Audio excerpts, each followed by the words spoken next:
Olá, eu sou o João Vitor Xavier e esse é o CNN Esportes SA. Todo domingo um entrevistado especial para falar do mundo do esporte, do mundo dos negócios. E hoje o programa é especialíssimo para a nação rubro-negra, que nesse domingo está decidindo a Copa do Brasil. Estou conversando com o homem que montou o Flamengo mega campeão dos últimos anos, Marcos Braz, direto da sede do Flamengo aqui na Gávea. Vamos conhecer um pouquinho da história do Braz no Flamengo e desses anos de ouro para o Mengão, ganhando tudo no futebol brasileiro e sul-americano. Vamos lá. Desde 2019, o Flamengo vive uma era de muitos títulos, começando com uma conquista tripla. Em 2019, o rubro-negro voltou a vencer uma Libertadores depois de 38 anos. Além disso, ainda levou o Campeonato Brasileiro e o Carioca. De lá para cá, conquistou mais uma Libertadores, um Brasileiro, uma Copa do Brasil, uma Recopa, 2 Supercopas do Brasil e 4 Cariocas, contando com o da atual temporada. Com elencos fortes, o Flamengo vem disputando todos os principais campeonatos ano após ano e, em 2024, não é diferente. O clube disputa a final da Copa do Brasil com o Atlético Mineiro. Marcos Braz, vice-presidente de futebol do Flamengo, é o convidado do CNN Esportes SA e vai falar sobre essa gestão vitoriosa e projetar o futuro do rubro-negro carioca. Deu para ver que foram muitas conquistas, o Flamengo ganhou tudo, o Flamengo passou o rodo no futebol brasileiro e sul-americano e você comandou o futebol do Flamengo nesse período. Qual que é a sua avaliação dessa trajetória, desses quase 6 anos à frente do futebol do clube? Boa noite. Boa noite, João. Obrigado pela oportunidade de estar falando com vocês. A primeira é uma sensação enorme de dever cumprido, né? A gente passou pelos 6 anos, que foram 6 anos que foram importantes. Eu acho que ganhamos bastante coisa. Sempre fica um pouquinho para trás, sempre fica um sentimento de ter deixado algum título para trás. A gente poderia ter avançado em algumas coisas, mas eu acho que a gente também não pode não deixar de pontuar alguns pontos em que tivemos nesses 6 anos. Depois de tanto tempo, eu passei 9 anos longe do Flamengo, volto com o presidente Rodolfo Landim e graças a Deus as coisas, no meu ver, elas foram bem.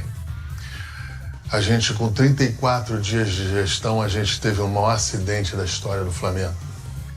Parece que não, mas isso aí foi muito impactante, isso foi muito ruim, não só pela tragédia de você perder 10 meninos, mas a gente chegando naquele momento, a gente com o entendimento de montar um outro time e conviver com essa sombra. Eu tive que conviver com essa sombra. É a primeira vez que eu estou falando isso, depois de 6 anos, porque eu acho que não tinha necessidade, não tinha porquê de falar dessas dificuldades, mas você montar um time com a sombra daquele acidente em que tivemos a fatalidade da morte de 10 crianças, foi muito difícil. E a gente faz as contratações que a gente tem que fazer num momento difícil. As coisas dão certo. A gente vai para uma outra proposta técnica em que a gente vai para fazer uma proposta de fazer uma contratação de um técnico estrangeiro num time popular. A gente traz o Jorge Jesus. A gente teve um enfrentamento. As coisas hoje vão passando. É um mundo de muita informação, que uma informação vai engolindo a outra. Mas eu apanhei muito quando eu contratei o Jorge Jesus. Todos nós aqui no Flamengo. A gente começou de uma maneira em que a gente foi eliminado do Atlético Paranaense no Maracanã. A gente começa ali, perde um pouco mais na frente de 3-0 para o Bahia, quase no primeiro tempo, se não me engano. Enfim, a gente vai para o Emelec, perde de 2-0, a gente tinha que voltar aqui no jogo da volta, passando. Então a gente teve, esses 6 anos aí, a gente teve muito enfrentamento para a gente estar dentro das nossas convicções. Eu acho que essa vinda do Jorge Jesus muda o futebol brasileiro. Você hoje tem quase 40% ou 50% dos times que tem técnico estrangeiro. Você não tinha essa fotografia. Muitos portugueses, inclusive. Isso, a gente... hoje você tem muito argentino, você tem português, você tem...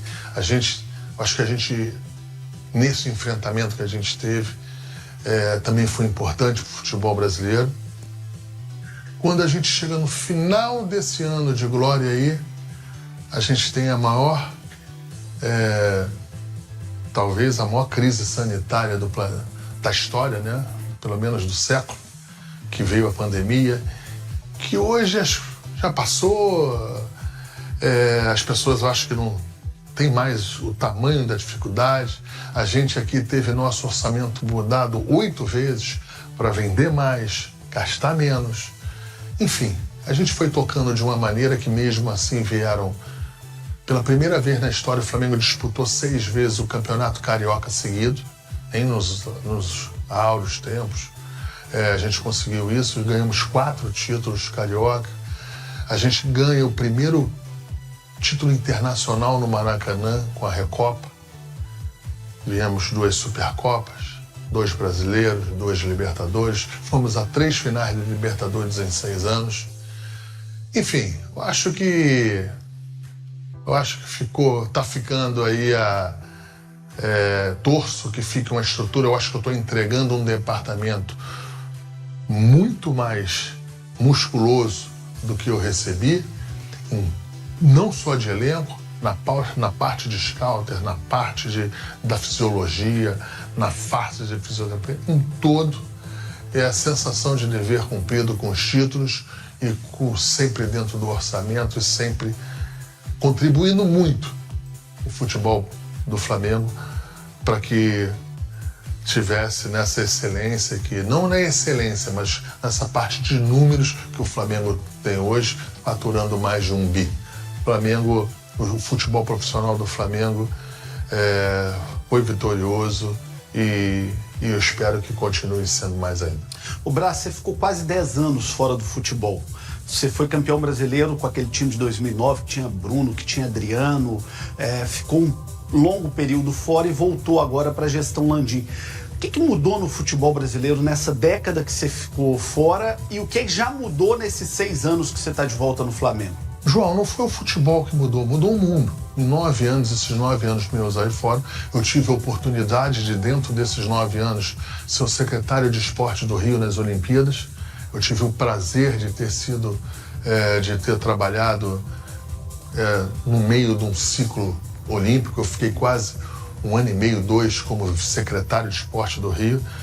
Também me deu muita experiência de vida, né? Quando eu falo assim, experiência de vida, para que você, nas tratativas de outros momentos com dificuldade de enfrentamento, você esteja sempre tranquilo e esteja sempre pensando que você está no norte certo. Respondendo a sua pergunta, é o que eu te falei. Eu, de 2019 para 2019, pelo menos no futebol, entrou muito a mídia alternativa, né? Blogueiros, as informações ajatas com pouca apuração ou sem apuração. Muitas vezes sem responsabilidade. Sem responsabilidade. Então, assim, a gente tem hoje no Flamengo blogueiros que têm 1 milhão de assinaturas, tem 1 milhão de assinantes no seu YouTube, outro 800 mil. E não que eles não tenham responsabilidade, mas é o que eu estou te falando. Botou o enfrentamento da mídia alternativa com a mídia tradicional e que, numa loucura de busca às informações insanas ou incessantes, assim, é uma loucura. E isso fez muito de que o dia a dia no futebol você precisasse de algumas coisas que você talvez, coisas bobas que há 9 anos atrás, 10 anos atrás, é impensáveis. Eu vou te falar uma. Hoje eu não vejo um clube conseguir não viajar se não for num fretado.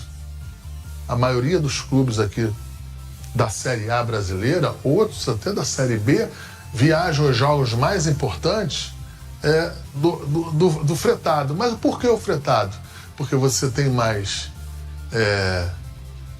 tranquilidade, você acha que não tem ninguém te filmando ou vazando, você vai dentro do avião trabalhando, os scouters, o analista de desempenho, as conversas. Então, assim, ficou muito frenético. Não é que seja mais profissional, é que seja mais frenético e intenso, como muitas coisas na vida.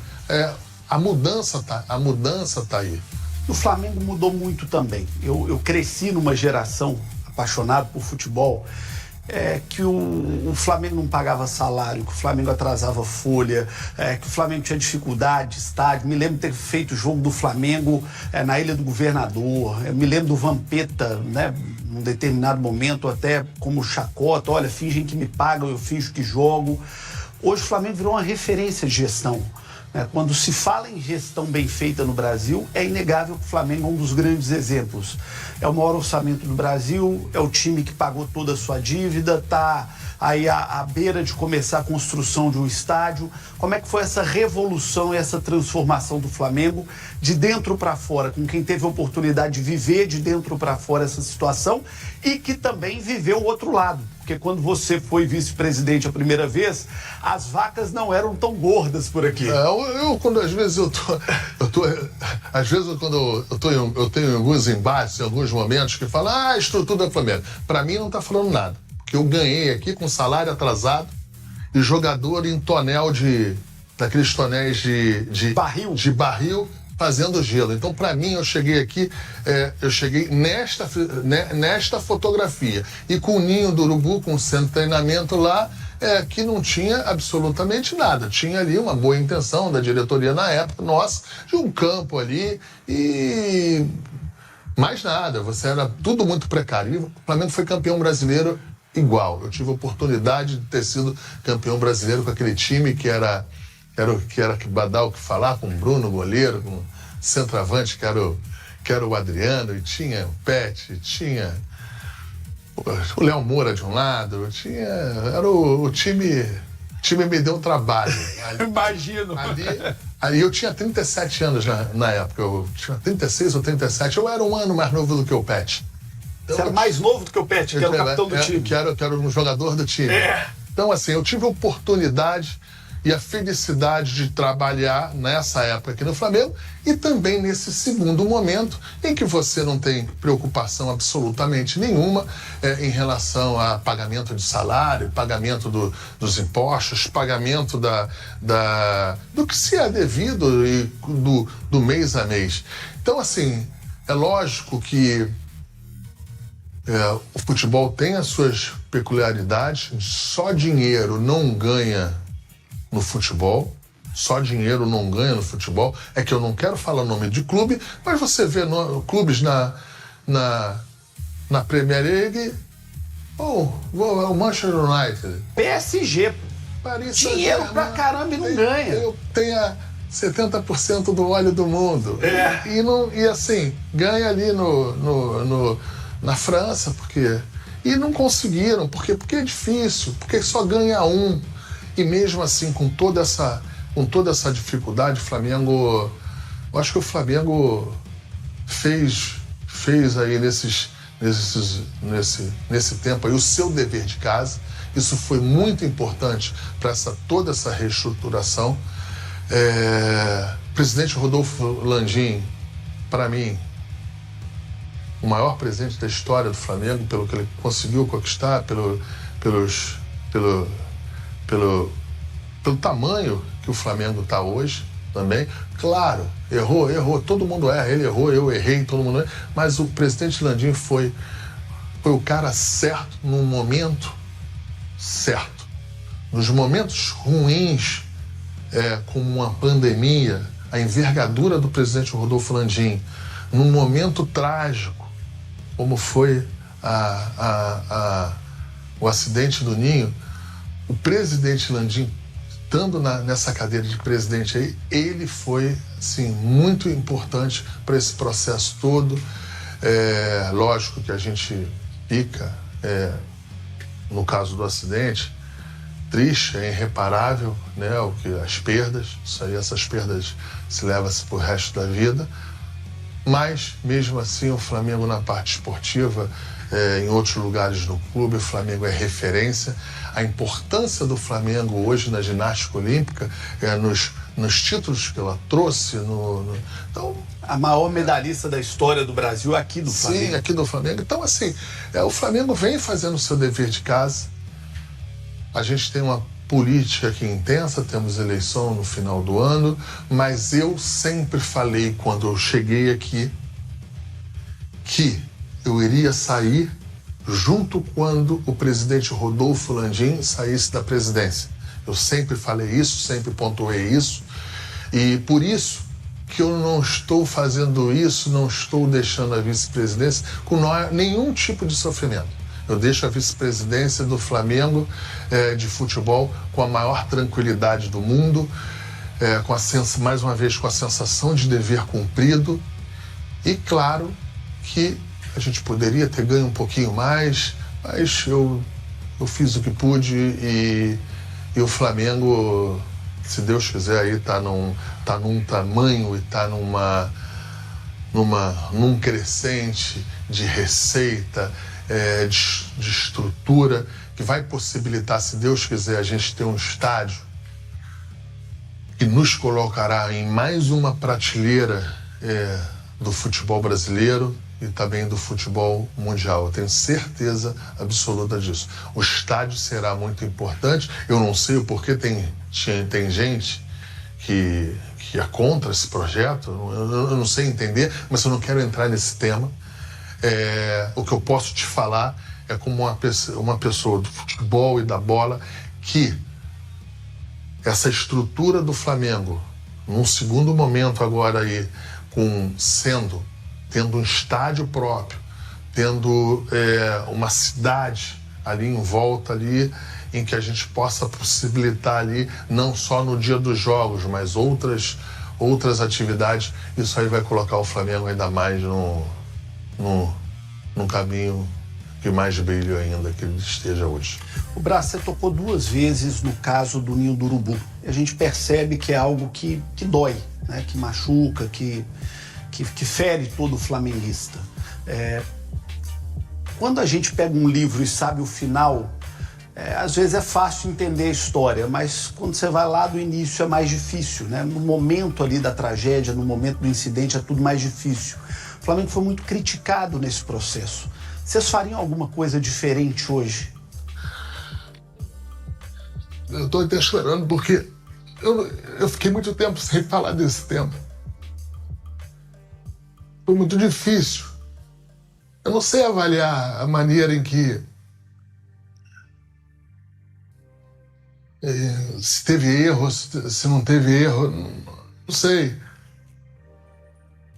O que eu posso falar é que não sei se podia ter tido humanizado um pouquinho a mais ou a menos. Não sei, mas eu acho que o Flamengo tentou ser correto com as famílias, tentou ser correto com todo mundo.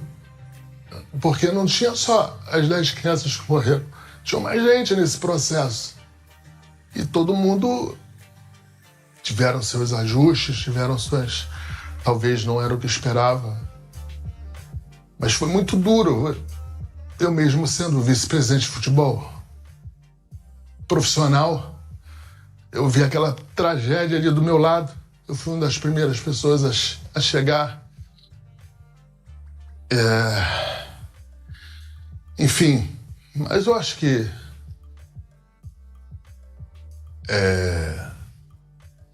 a gente conseguiu aí, voltando para o futebol de novo, voltando para você ter que fazer elenco, você voltando a ter que estruturar o time. O Flamengo tinha acabado de ser vice-campeão brasileiro em 2018. O Flamengo tinha um bom time. A gente contrata 9 jogadores, 8 titulares, para um time que era vice-campeão brasileiro. Já tinha dinheiro aqui em 18, já tinha dinheiro aqui em 17, já tinha algum dinheiro aqui em 16. A estrutura do Flamengo pesada foi em 13, 14, 15. E mesmo assim se ganhou muito pouco. Então, assim, se ganhou muito pouco em 16, se ganhou muito pouco em 17, 18. Enfim, a gente chega em 19, eu acho que depara com isso que eu acabei de falar aí. Mas mesmo assim a gente chega, passa por cima. E passa por cima no sentido de ter que... Da superação da humana. superação humana, não, pelo amor de Deus, nunca nesse sentido da superação pra gente chegar... Até porque eu acho que é insuperável, não só pro Flamengo, pro futebol brasileiro que aconteceu. As perdas são irreparáveis. As perdas são irreparáveis. Mas a gente tinha que seguir em frente. 40 milhões de torcedores ali olhando o que você vê, o que ia fazer. A pressão desse cargo aqui é enorme. Se não tiver disposição aqui, resiliência em algumas coisas, em outros momentos, tu abandona a família, abandona a vida, abandona tudo. Senão não dá certo. Senão não dá certo. Eu garanto isso pra você. Não dá certo. Quais foram os maiores acertos da sua gestão à frente do futebol e quais foram os principais erros? Aquilo que você, fazendo um balanço agora, você falou, olha, se eu pudesse voltar no tempo, eu não teria tomado tal decisão. Se eu pudesse... Vamos lá, eu vou falar dos erros primeiro. Se eu pudesse voltar do tempo, eu não tinha aberto mão do orçamento que eu tinha para contratação de técnico quando o Jorge Jesus foi embora. E a gente estava no começo de pandemia, numa imprevisibilidade enorme. E me tiraram o orçamento e eu cedi isso, eu não deveria ter cedido. Porque ali na oportunidade você perdeu ali eu perdi um time que eu não deveria ter perdido em algumas outras situações. Quem que você poderia ter trazido naquele momento com o orçamento original que você tinha? Quais eram as opções de mercado à época? Eu tenho medo até de falar e o cara não confirmar e eu ficar como um mentiroso. Mas eu tinha uma reunião marcada com o Leonardo Jardim. Com o Jardim? É. E seria o seu técnico e acabou não se confirmando pela questão orçamentária? Sim. E me lembra quem acabou vindo na época? Domenech. E dentro dos seus erros, você considera que a contratação, por exemplo, do Domenech foi um erro? Não estou falando que foi um erro. Foi possível na época. Eu não vou aqui também, como não deu certo, eu querer terceirizar para o Domenech o erro. Pô, ali quando erra todo mundo e quando acerta todo mundo. Eu contratei o Jorge Jesus. O futebol brasileiro, a maioria não conhecia o Jorge Jesus. Eu sou português, tenho dupla nacionalidade há 20 anos. Então eu sabia do trabalho dele lá, eu não o conhecia pessoalmente, mas eu sabia. E a gente precisa de outro programa aqui para falar por que o Jorge Jesus foi embora. Tinha a pandemia, tinha questões pessoais, tinha um pouco de cada coisa. E tinha um compromisso também dele com um presidente da época. Aqui ele era muito amigo. Do Benfica. Ele tinha um certo compromisso de um dia voltar e também era o sonho dele.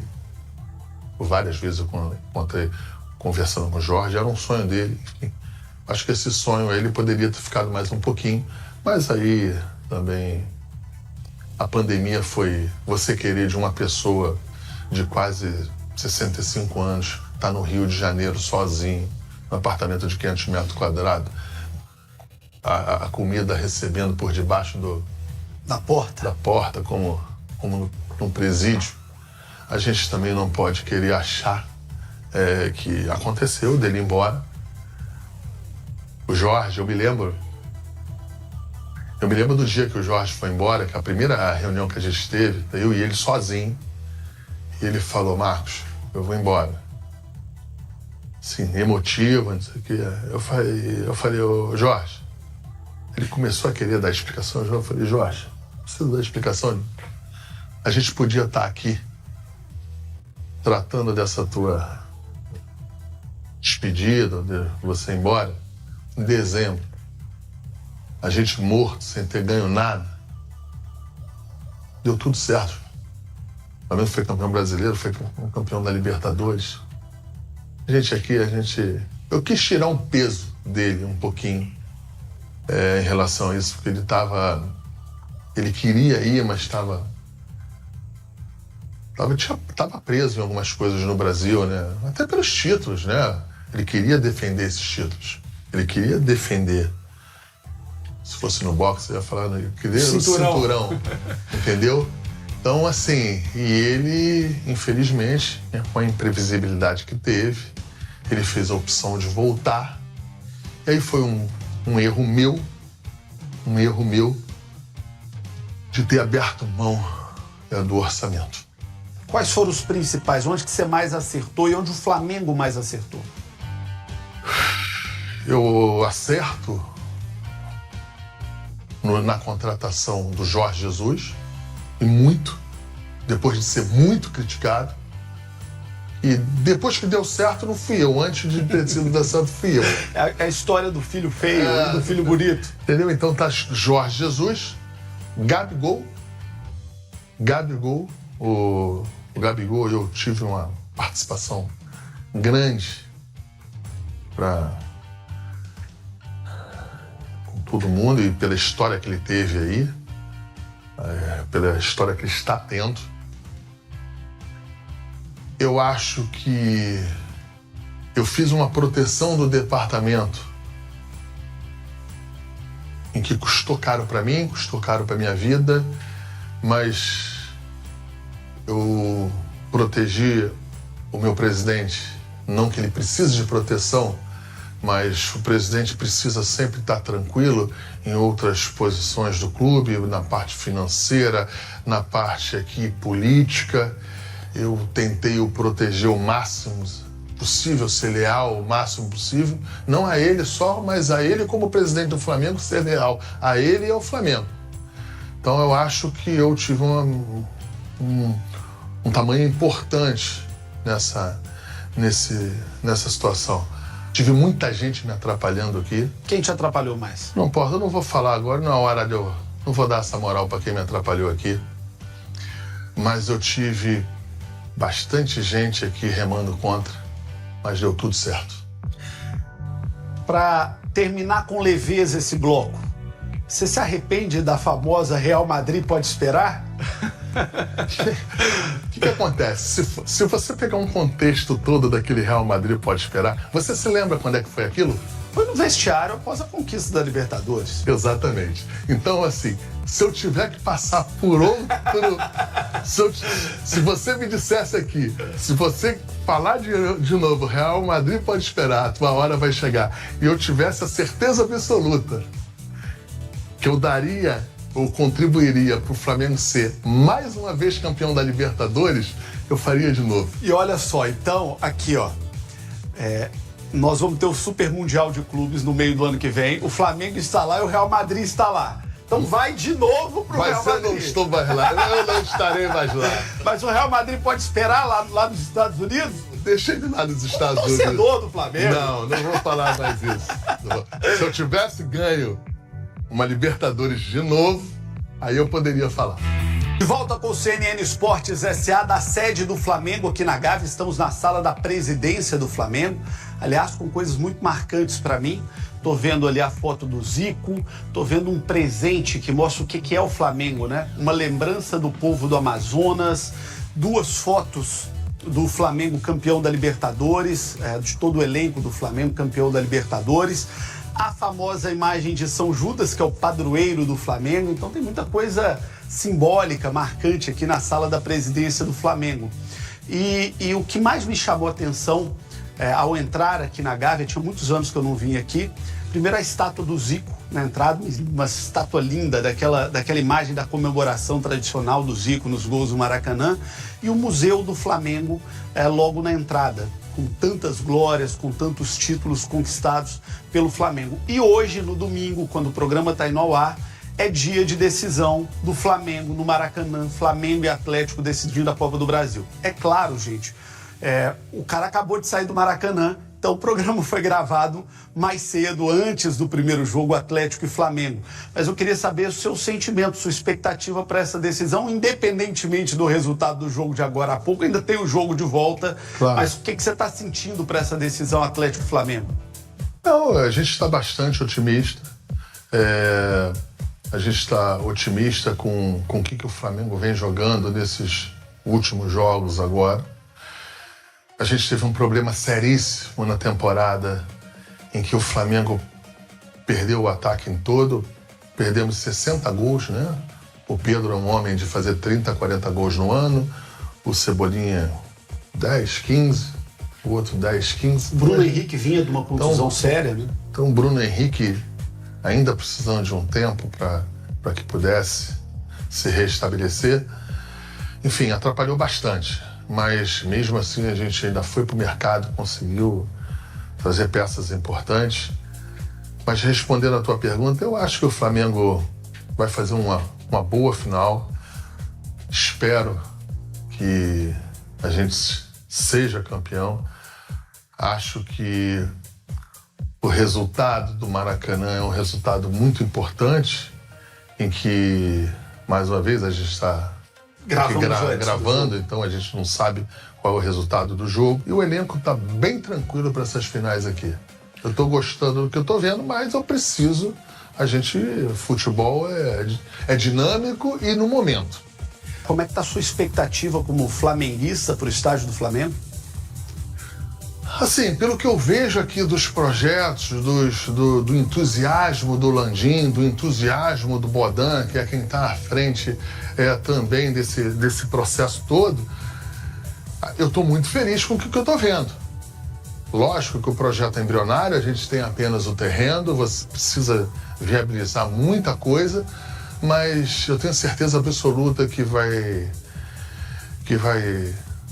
Flamengo vai conseguir viabilizar o seu estádio e vai ter um estádio com excelência aqui na América Latina, como é o do Atlético Mineiro. Por que o Tite não deu certo? O que aconteceu? Olha, eu acho que é o seguinte,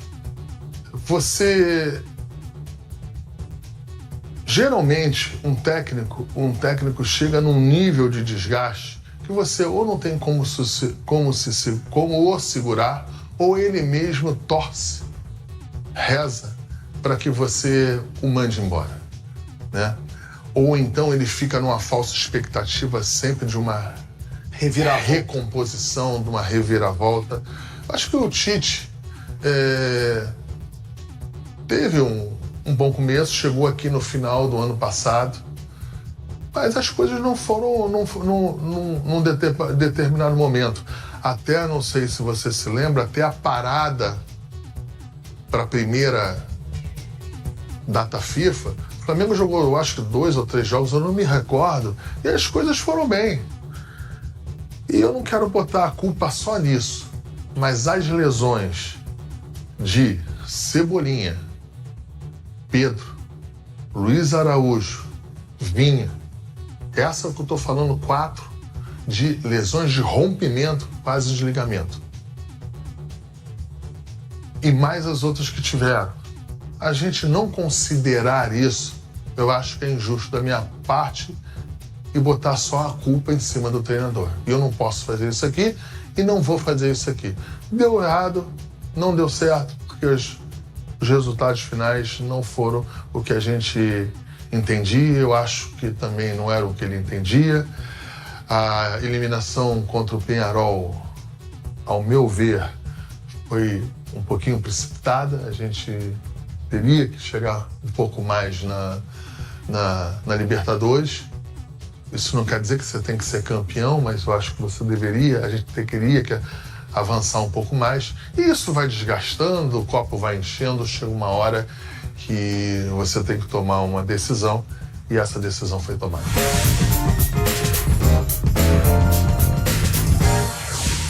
Tá na hora do bate-bola, jogo rápido, perguntas curtas, respostas rápidas com Marcos Braz, vice-presidente de futebol do Flamengo. Zico. Maior de todos, meu ídolo. Gabigol. Importantíssimo, um ídolo do clube, e foi um jogador maravilhoso pelas conquistas que teve e maravilhoso do que pôde proporcionar os torcedores do Flamengo. Landim. Maior presidente da história do Flamengo. Bandeira de Melo. Um presidente importante para o Flamengo. Clube de regatas do Flamengo. Minha vida. Futebol carioca hoje.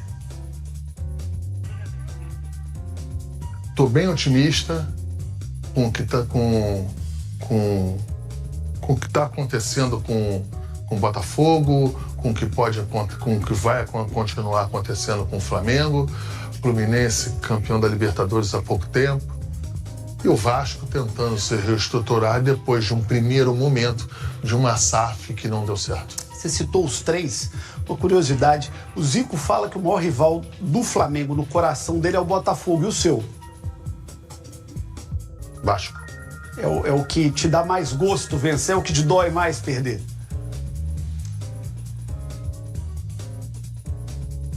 Não tenho isso, mas assim, o Vasco, acho que pelo fator ali do Eurico ali, né, daquela figura do Eurico, eu sou dessa geração abaixo, né, mas assim, eu acho que em função disso aí. Qual foi a vitória mais gostosa nesses 6 anos? Mais gostosa? Quanto o River Plate. O título em Lima, da Libertadores. E a derrota mais sofrida?